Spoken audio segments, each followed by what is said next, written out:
This is a Geek Leader podcast, and I'm your host, John Rauda. This show is all about helping us grow as leaders, become better technologists, and improve our lives both at work and at home. I hope you enjoy the show and learn a lot.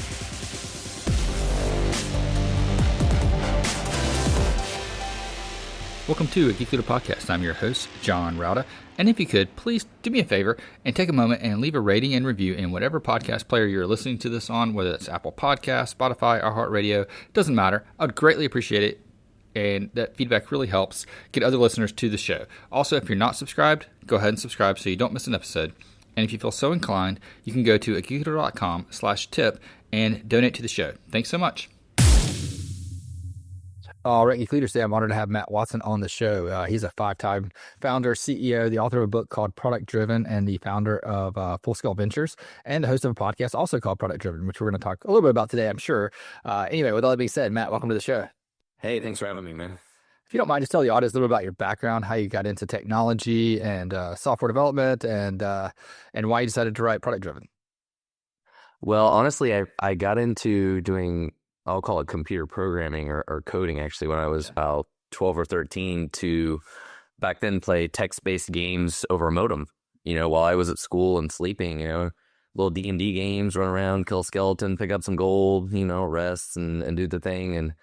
And so that's how it started for me. And then I eventually went to a tech school, and like a lot of entrepreneurs, I dropped out of tech school and started my own company. I don't know why that's the pattern, but yeah, mostly self-taught, man.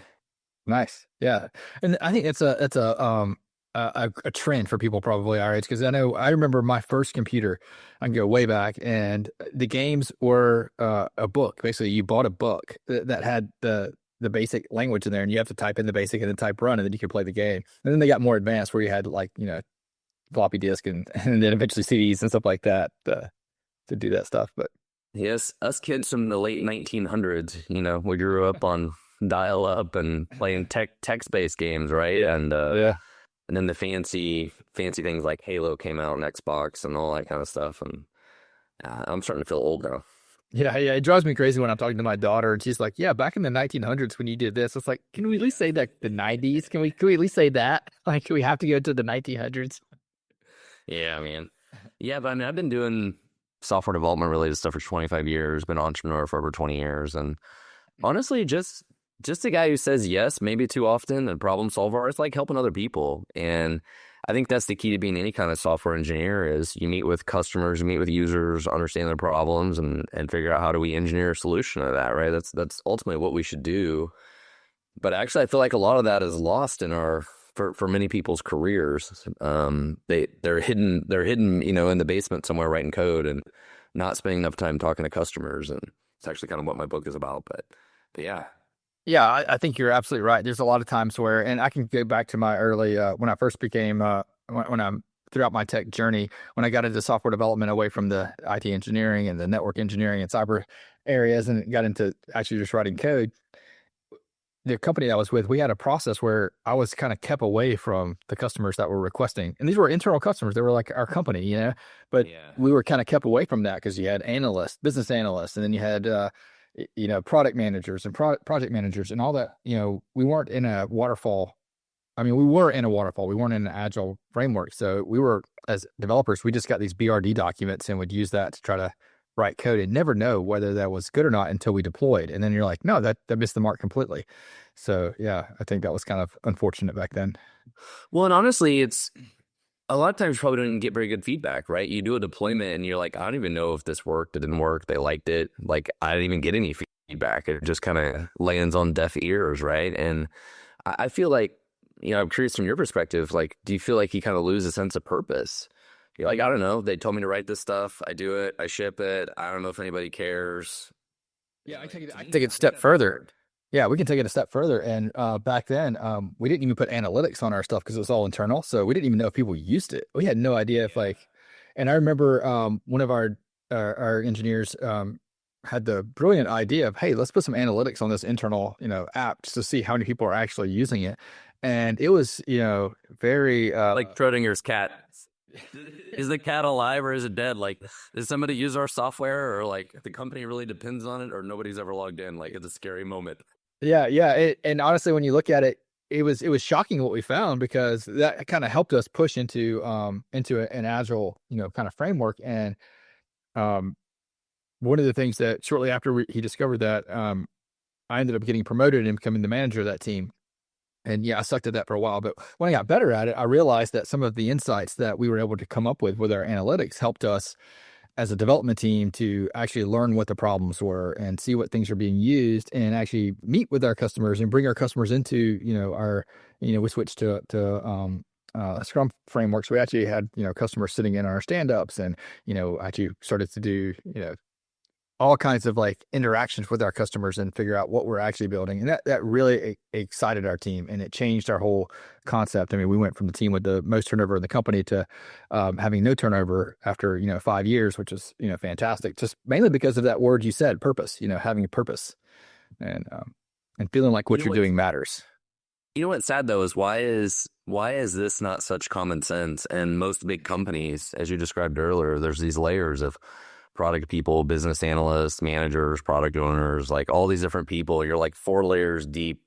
And you're like, man, if I could just talk to the customer and ask them how this thing actually needs to work, my job would be 100 times easier right now. But in the big corporate world, like, this is the way it works. It's crazy. Yeah, I can think of a situation where, how can I say this without naming names, where we had employees that came from, I guess a banking background, and working in software development at a larger bank. And they had all the layers like we're talking about here. And he was leading a development team, and we had a kind of a quick request, and he gave me this really long timeline to turn this thing around. I said, well, why is it so long? He's like, well, we have to wait for feedback from the customer. We have to, wait to make sure the user acceptance tests are completed correctly. I said, why don't you just have a call with the customer and the developer and knock it out? Like, this should be done in an hour. And he was all like, "Oh, it can't be. No, no." I was like, "I'll tell you what. This is on Thursday, so I'll tell you what. If you can't get it done by the end of the day Friday, then I'm going to do it Saturday, and we'll get it done." And and you know what? They set up a Zoom call with the customer and the developer and himself, and they got it done in about an hour. Like startup land, that's how startups work. It's because you got to get the stuff done, or you're like out of business. You have no revenue. It's like time is of the essence, and it's a whole different world. And so this is a lot of what my book Product Driven is about this problem about how to scale teams, how to manage teams, how to delegate ownership, how to make sure the engineers themselves have empathy for the user. They care about the users. They get the feedback from the users, all that kind of stuff. And all the stuff we're talking about, I think is really important to have a healthy team that gets a lot done, but also feels like they have a purpose and they care. And they're not just treated like an assembly line. But I feel like at most larger companies, software engineering is turned into an assembly line. Yeah, absolutely. And you hear about it talked about like, the product, you mentioned the word product, but you'll hear it described as in like the product that you're building is a widget, and this widget's going through these processes. And I get that. Yeah, yes. And it also makes sense that these widgets are customized for the end user, and we can, we have to scale at some point. And I don't know, it gets really complicated to explain development to non-engineers sometimes, and how important it is to talk to the customer. And, it goes back to the like old telephone game that you played as a kid, where the message gets passed around, and the more you document it, I mean, although documentation is good and it's necessary, the more you layers of documentation, the further from the truth you get. Well, I think part of the problem is most software engineers are highly logical and very introverted people, right? Like they like dealing with code, they like solving very logical problems. And reality is when you talk to customers, you talk to users, it's not logical at all. I mean, most of them aren't even very good at explaining what they need. And you really have to act more like a doctor and understand their symptoms. Like what are the problems they have? How do they describe things? How do I understand what the underlying issue is and kind of read between the lines and figure out, okay, how do I help them solve this problem? That's a really hard job. It's a really hard thing to do, and it requires really good communication skills. And so a lot of engineers will run away from that. Like they'd rather go hide in the basement and write code, which I can understand. But I think engineers also have to understand, if they want to advance in their career, it's 100% based on this sort of communication and higher level product work and talking to customers, all this kind of stuff is the job.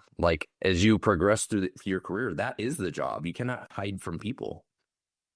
Yeah, yeah, 100%. So let's talk a little bit about that because that's a skill set that, a lot of software developers go to college, right? And in college we learn how to write code and, you learned object-oriented development, you learned, databases, you learned, cybersecurity, you learned all these things, but you don't necessarily learn that what do you call it? The social skills that are necessary for you don't learn about empathy that you talked about earlier, Yeah. and how is it that a developer should learn some of these traits and skills, some things that they call soft skills, which I like to call them hard skills because they're not easy for a lot of us. I think it has to come from on the job training, right? And maybe in college, it's easy to have those kind of projects where you're like, hey, go talk to some people, prototype something, build something, and you do these kind of projects, maybe. But even in a day-to-day enterprise environment, you got to figure out how do I get the engineers more involved in the product planning, making sure they understand who the customer is, how the work that we did impacted the customer, how do we get more feedback from them, how do you listen in on a sales call, how do you review the support tickets. Maybe you should go respond to the support tickets and see the wrath of the customers that are mad about all the bugs you released yesterday, right? Like, Yeah. just getting them exposed to all of it. And it starts with leadership. It starts with leadership of saying, you know what, this is important. It's important that my engineering team cares about the customer. They understand what we're doing. They understand the big picture. They get this kind of feedback and input, insight, right? And the only way their engineering team is really going to have that sense of empathy and purpose and stuff is to feel that connection. We're like, hey, we worked really hard on this thing. We released it. I got all this great feedback. It makes me feel good that I did all this work and this is the impact that it had, right? But if they don't get that sort of feedback loop, they're never going to know. They're just going to feel like a cog in the machine of like, I don't know, I committed my code. Next. Yeah. Yeah. So one quick story about that. One of the things that I don't know if I read a book or I think it was in a book. I learned about the power of field trips, and it was all about this guy who built an MRI machine. His name was Doug Teets, and it was a kind of an innovative way of doing it. He put it in a hospital, and he wanted to see it in action, and took a field trip, as he called it, out to watch this MRI machine in action. And it just happened to be the hospital he went to was a pediatric hospital. And he said he was mortified the fact that they had to sedate children to go to this MRI machine because he had no idea, like it was a state of the art thing. So what he did is he decided to take it back and rethink it. And like, how can we make this inviting for children? And he painted it like a pirate ship, or some of them like space themed. And, they made music where it would play music in there. So you wouldn't hear that loud, buzzing the whole time. You'd hear something different. They had like scents so you could smell. It smelled like a candy store when you went in there, like popcorn if it was movie theater themed. And it made it more inviting to the children just by him going out there. So I remember like I read about that and I thought, how can I implement that for software development? And at the time I was working for an internet service provider, and we were working on some code that was actually public facing that our end customers could see, and they would call into tech support. So after we did deployments, I would send one person at a time to go and shadow the call center, the tech center, and they would sit there and listen to the customers and the complaints that they had and the problems that they had, and they would come up with their own solutions, and then they'd bring those back of like, here's things that they're struggling with. We thought this was easy, but it's not, and here's why, and here's things that we can implement. So I think that's really important. Well, and the other challenge is if you only have a product manager that does that, then they become the bottleneck and everything kind of runs through their lens, right? They be the only one that has any of that visibility. Where if you have a lot of people that have different input, different insights, they see different things, and everybody has kind of a voice. And then, the engineers themselves may have a lot of experience from other jobs. Like, hey, I worked at this place. I did this thing before. I know how to scale this performance, this kind of UI, this kind of UX, mobile app this way, whatever. Like, they have some form of experience. Then they may be able at your company be like, hey, I've seen this before. I've seen what works. And, really you need everybody's input. The challenge, though, is everybody has input, right? Everybody wants to do this technical debt thing. Everybody wants to do this maintenance thing. Somebody wants to switch programming languages. The new executive wants to rewrite everything from C# to Python because whatever, that's what they did before. Like, everybody has this ideas of things. Mm-hmm. And the hardest part is, I think, learning to say no. And learning to say no to almost everything is honestly the hard part. And in bigger companies, that's always the struggle. To some degree, it's almost there's too many ideas as well. And the hardest part as a leadership group is trying to figure out, okay, every one of these things, you have to really stop and think. It's easy to say we should do this, right? Everybody has 20 different ideas. It's really easy to say yes to all of them. But really, from my perspective, the only way to prioritize any of them is for each one of them to stop and say, what if we don't do this thing? What if we don't do this? It's like, oh, we need to do this technical debt thing. Well, what if we don't do it? Well, I don't know. We're just behind a framework version. Okay, whatever. Don't care. Next. Or is it, oh no, there's this massive security issue, or this version of .NET, has been deprecated and there's no security patches anymore and we have to do it. And this is why. It's like, okay, that makes sense. Now I can see why we need to do this. But it's almost looking at everything in the inverse of like, what if we don't do this is the only way to really truly help prioritize things from my perspective. Yeah, no, I think that's a great question. And it's, one of the things that I remember when I came into, I shifted roles. So I went from a manager of one company to a director at another company. And when I got there, I spent my goal was to spend the first 90 days really just kind of learning what they're doing and why they're doing things. And I think I read it in a book about what to do your first 90 days because I didn't know what I was doing. So I was trying to figure it out. And that was one of the questions that I kept asking is like, well, why do we do this? And they're like, well, I don't know. We always did it. And I was like, well, what if we don't do it? Like what happens? Yeah. I think people will get mad because I remember there was this one report that this employee spent 3 or 4 hours a week putting this report together and sending it out to like 50 people. And I said, do you ever get feedback on this report? It's like, no. It's like, how long have you been doing this? He's like, I don't know, 5, 6 years. I said, what if you just don't do it one month? What happens? He's like, oh, the people will be furious. I said, well, let's just try it. Let's just not do it and see if anybody notices. And, now it's been, I don't know, 4 or 5 years and nobody's noticed. Well, that's the thing. Most things about software development are very much shades of ambiguity, right? The answer to everything is always, it depends. There's so much uncertainty and we have to live in that world. But humans don't like that. Like we all chase certainty. Yeah. We all want to know that we're going to do a good job. We're not going to get fired. Like we don't want to get reprimanded for things. We don't want to get embarrassed for things. Like human nature is to chase certainty, right? But so much about what we do in software development, there is no certainty in any of it. Like we don't know if this is going to work. We're going to try it. We're going to find out. We're going to experiment. And you really have to work really hard to, I think, create that culture and get the team to understand like, yeah, there's not a lot of uncertainty in this, but it's okay. Like we have to learn to work in this world of ambiguity because human nature does not like that at all. Like we don't like change and we don't like uncertainty at all. So tell me a little bit about when it comes to certainty, because what I found is like a lot of times when you're building a new product, for example, you don't know what you're actually building. You don't really know what's going to work and what's not going to work until you test it. So people get into this like, MVP type mentality where they want to have a minimal viable product, figure out what's working and what they can enhance and which direction to go. But you mentioned that, humans like certainty.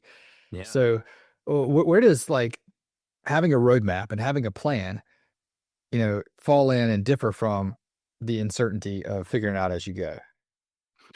So I think there's a couple of rules of thumb we could talk about here, but I think the key to me is always trying to break things down into the smallest like incremental steps I can.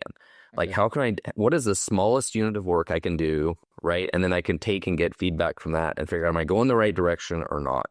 And if I'm going the right direction, I'll keep going that direction. If I'm not, I'll go the other direction. But another great way to think about this, I don't know if you've ever heard of this analogy before, of all decisions are either kind of a one-way door or a two-way door. Have you heard this analogy before? Yeah. So like 90% of the decisions in life are like a two-way door. You make the decision, you go through the door, but you can go back. It's a reversible decision. Like if you made a mistake, you just turn around and go back. You're okay. And for like 90% of those decisions, it doesn't make that much sense to like super stress about them and have to have like the world's most certainty because you can undo whatever it is. You can turn around and go back. But then there are other decisions in life that are a one-way door. Like you quit your job, you start a new job, whatever the thing is, you got married, you got a divorce, whatever it is. Like those are like one-way door decisions, right? And you go through that door, you're not easily going back, right? And so I think the key is trying to identify which of these are sort of a one-way decision versus one's like, hey, we're going to try this. If it doesn't work, it's okay. Like we can just start over. We can go back to where we started and not getting so freaked out about it. I think that's a great, mental framework for people to understand. That's like, is this a reversible decision? And if it is a reversible decision, we don't need to be like that overly concerned and overly freaked out about it. let's just get to a point where we feel confident about the decision. Let's just go. Because the faster we figure out we made the mistake, we can just turn around and go back. Yeah. So basically, if you can identify that this is a two-way decision and it's going to be, easily reversible, or at least, moderately easily reversible, don't stress about it, right? Because you can always go back. How do you teach that? Like, how do you ingrain that into yourself so you don't, worry about things and stress about them? Because that's one of the things that I struggle with sometimes, is just like, decision paralysis, where you think, oh, should I do this, should I not? And wanting to get that, that fear of missing out happening, because you picked the wrong way. I think it starts with the leadership and a culture, right? It's getting the team to getting used to this sort of mentality, and it's definitely more of a startup mentality. I think another thing to consider is, they say, if you're like 70% confident at something, you might as well consider almost like 100%, because the difference of getting from like 70% confident to like 80% confident is almost like 3 times more work. And then you get to 90% confident is like orders of magnitude, almost 3 times more above that, right? And you almost never get to 100%, right? But, just like with hiring somebody, like I interviewed this person, like I feel like 70%, 80%, like this is the right person. Just go, just make the decision, because the ability to go from that 70 or 80% to like 90 or 100 is orders of magnitude more difficult to get to that level of certainty.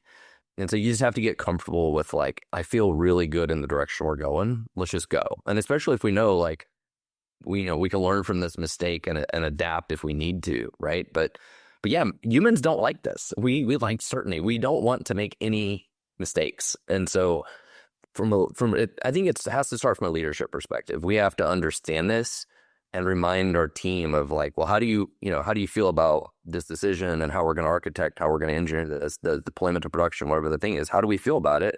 And what is the risk? What happens if it goes wrong? Are we going to crash production, or it's not a big deal? Well, if you feel super confident, let's just go. It starts with the leadership and the culture. Yeah, for sure. I think, I think part of it's fear, setting that expectation of what, like, so that you're not going to be afraid if you mess up. You're not going to be afraid, because a lot of times employees are fearful, and they don't do things that they maybe should do, or that their gut's telling them is the right way to go, because they're afraid, what if I mess up and I get fired, or, I'm embarrassed. And, like you said, setting that culture and that expectation, that, like, it's okay to mess up as long as you're, trying, and you're not making, and you have a backup plan, you have a way to roll it back, to switch back to the other direction. And it's better to, like, try than to just worry about it and not.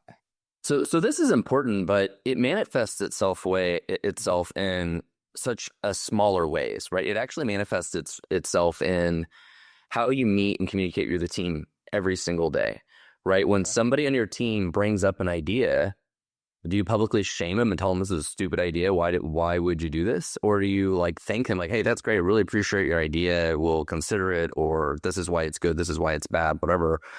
And creating that kind of psychological safety, right? Yes. Like it starts with that in your team, so in my book, there's a model, and one of the components of the model is what I call courage. And at full scale, I have over 250 software engineers that work for us. And one of the big things that we teach is this concept of courage. Like, how do we teach our engineers to have the courage to speak up, to make suggestions, to challenge, ideas? And a lot of people, it's not in their human nature, right? There's like, hey, tell me what to do, I'll go do it. I'm not going to challenge the team. I'm not going to challenge my boss. But you have to create an environment and create that sort of psychological safety in a culture where that becomes normal, where you can say, hey, I think this is what we should do, go do it. And they can raise their hand like, no, we know this isn't going to work. We need to consider this. Mm-hmm. And as a manager, allowing them to do that and thanking them for doing that. Like, you want people to bring ideas, and you got to be careful not to, stomp on their ideas. And I think sometimes we can do that inadvertently in the way that we communicate with people, and we don't even necessarily realize we're doing it. And so we had to figure out how to create that sort of environment where we thank and reward the team for acting this way, because that's the only way we get them to speak up. We want them to speak up, so we got to make sure we encourage it, and we don't somehow, get after them when they do speak up. Yeah, I remember, I had an engineer on a team many years ago, more than a decade ago, and we ended up having he was our best engineer by far as like being able to write code and seeing. We used to call him. We used to say he sees the matrix. Like he could just do things like and think in a more logical way than anybody else on the team. But he was a jerk. And I'll never forget during one of our stand-ups, one of the developers was talking about how he was going to do something because he had been blocked on this and came up with this solution. And the more senior engineer that was kind of a jerk said, well, if you just didn't do it like a moron, then you could get it finished sooner. And he would constantly say stuff like that. And it wasn't a joke. It was just the way he talked. And Yeah. I remember people would put in like code for review, and he would write back. He's like, if you did it like, he's like, obviously you wrote code like a fifth grader. If you wrote code like a professional, it would look like this. And he would like clean it up, and it would be awesome code. He'd be like, God, can you not just say it nicely? Can you not just say it nicely? Yeah. We ended up having to let him go because people just couldn't work with him. Like they didn't Yeah. feel confident around him. They didn't feel comfortable, sharing anything. They just did whatever he said, and it was terrible for the team. Yeah, and I 100% like those sort of toxic people on a team can ruin an entire team. Obviously, that's like a pretty extreme example, but I think these things manifest themselves in just the littlest things that happen, right? It can also be much far quieter little things where you kind of always discard people and whatever. Yeah. I think the key point is always trying to thank and reward people for their ideas and their suggestions because you want them to speak up. So, yeah. Yeah, I think that's really good. What are some practical things that leaders can do to kind of develop that culture that you're describing here and that you talk about in product driven?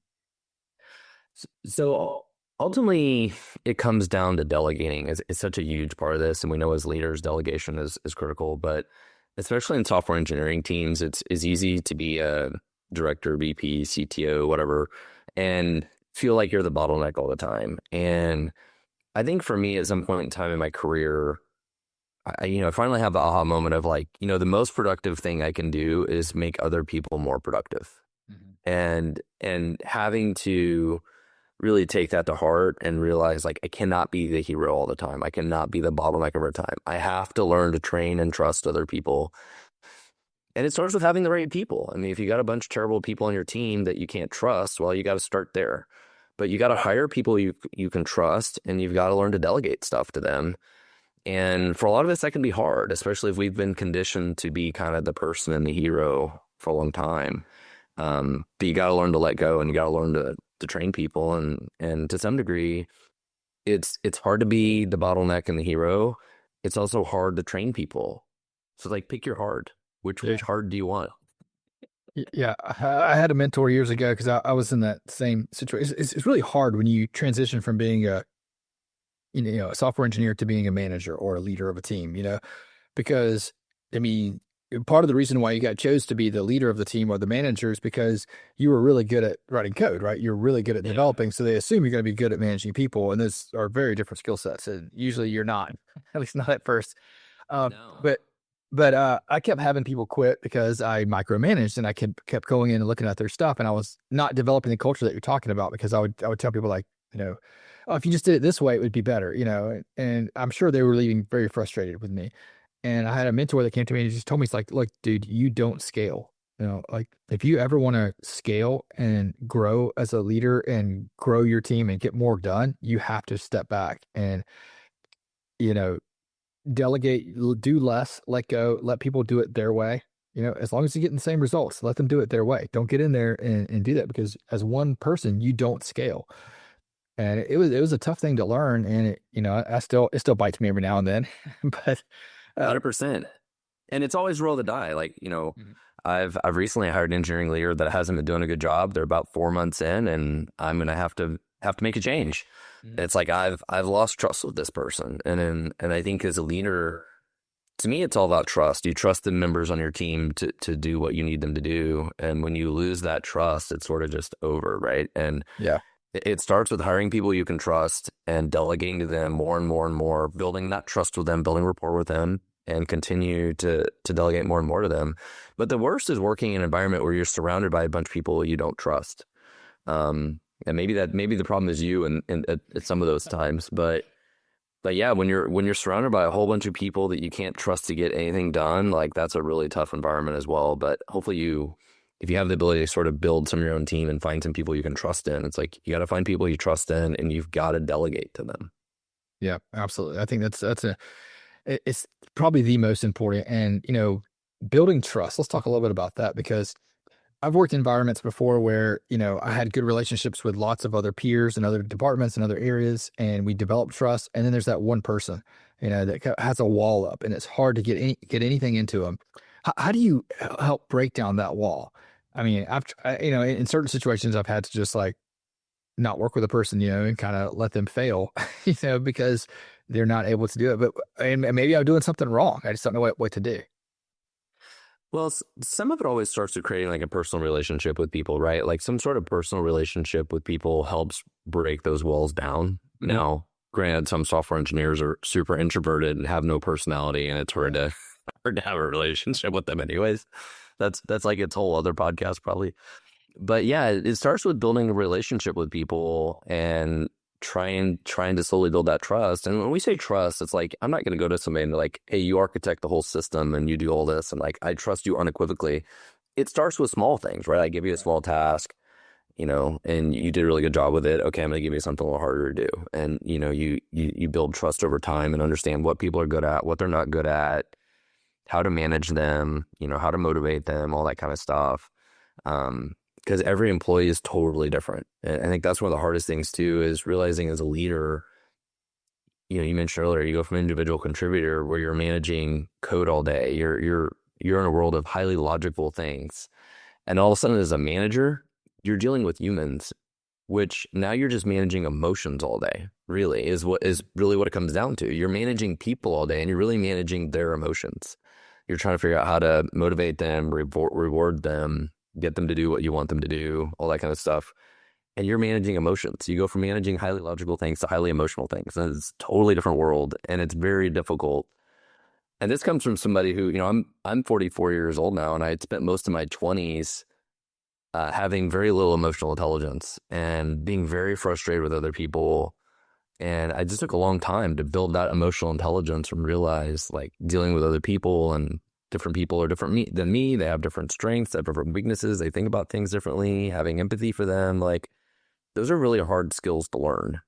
I think for a lot of us, especially that are engineers and highly logical and highly introverted people, like those are just skills you learn over a long period of time on the job. How about you? I mean, you go through the same sort of trajectory? Yeah, absolutely. And I still struggle with empathy, especially. And, some of the things I've talked about on the show before, but well, welcome to share it again. One of the things I do a lot of times to help myself is before I have like a one-on-one with somebody, I always book off like an extra 30 minutes before the one-on-one, just so I can try to put myself in that person's shoes. So I'll think like, um, you know, Matt, what's Matt's life like? What was his commute into the office like? Did he has to go 35 minutes, or he's driving through Charlotte traffic coming down? It's a tough commute. It was raining today, so I'm sure he's stuck in traffic. Probably really frustrated when he got here. Also, I know this other person that he works with, they don't get along, and they're working on a project together, and so he's probably going to come in here in a bad mood. How can I set the mood better to start with? And how can I, share this news?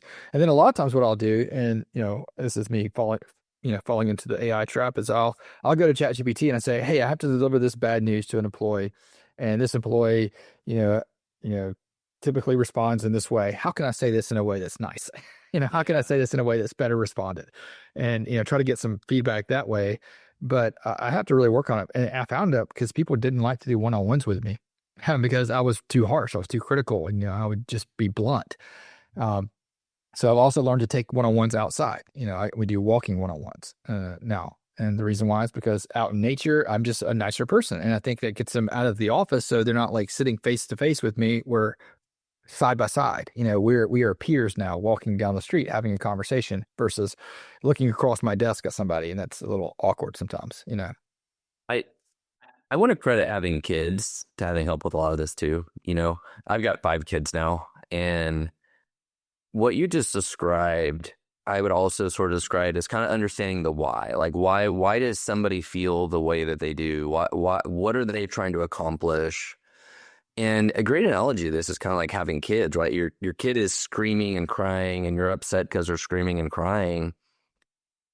and you could just react to it. But the first thing you have to do is figure out, why are they screaming and crying? Mm-hmm. Did they fall and hurt themselves? Did they poop their pants? Like, what is going on, you know? But it's easy for us to just react to it and be like, shut up, why are you crying? Right? But we have to stop and have empathy for them and understand, well, why are they crying? Right? And it's the same thing with dealing with employees. It's you described, like, why do they feel this way? What are they trying to accomplish? You know, Yeah.